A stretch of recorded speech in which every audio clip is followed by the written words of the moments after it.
ખેડબ્રહ્મા નગરપાલિકાની ઘોર બેદરકારી સામે આવી। વોર્ડ નંબર 2માં 4 દિવસથી રાતના સમયે નગરપાલિકાની સ્ટ્રીટ લાઇટો બંધ હાલતમાં જોવા મળી છે। ત્યારે રાત્રે સમયે પ્રજાપતિ ઠાકોરવાસ બસ સ્ટેન્ડ વિસ્તાર રાત્રિના સમયે સ્ટ્રીટ લાઇટો બંધ હોય છે। ત્યારે ચોમાસાના દિવસો છે ત્યારે રોડ ઉપર સાપ નીકળતા હોય છે તો કોઈને પણ સાપ ડંખ મારે તો જવાબદાર કોણ?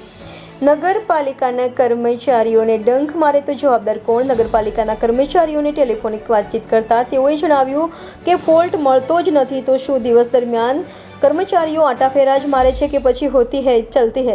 નગરપાલિકા તંત્ર કુંભકર્ણની નિંદ્રામાં જ હોય તેવું આજુબાજુના જાગૃત નાગરિકોએ જણાવ્યું હતું। રાત્રિના સમયે ચોરીના પ્રશ્નો પણ વધી રહ્યા છે। અંધારાનો મોકો લઈને આજુબાજુની દુકાનો પણ આ ચોરીઓમાં થઈ રહી છે। રિપોર્ટર જયેશ ઠાકોર સાથે શૈલેષ પટેલ, ઇન્ડિયા 24 ન્યૂઝ, સાબરકાંઠા।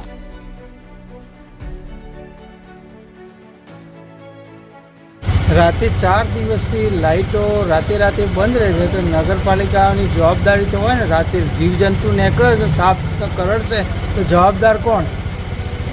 નગરપાલિકાના કર્મચારીને ફોન કર્યો પણ કોઈ જવાબ આપતા નથી।